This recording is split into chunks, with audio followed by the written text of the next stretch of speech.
Hey, it's Locksmith here.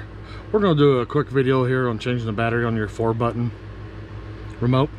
For this task here, you will need a flat tip screwdriver. If your key ring is attached to this, no worries.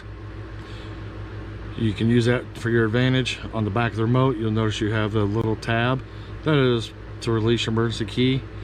Go ahead and pull your emergency key blade out and set it to the side. If your key ring's attached, all the better.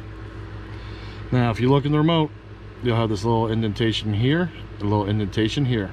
This is where a smaller flat tip comes into play. Go ahead and put your flat tip screwdriver in there. Go ahead and twist it. Come over to the other and go and twist here, because all you want to do is unsnap on the other side. Notice we have a little gap. If you've got a fingernail, put your fingernail in there.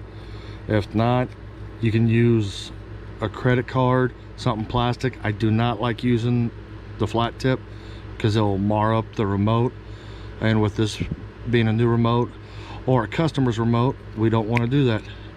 Make it look professional. Go ahead, split the two halves open. Notice the battery's right here. You have a little indentation on the top of it. That's where you want to put your little flat tip under there. And when you put it under there, just lift up with the corner and the battery comes out. This little metal tab, make sure it stays in. Sometimes they do slide around. This calls for a CR2032 battery.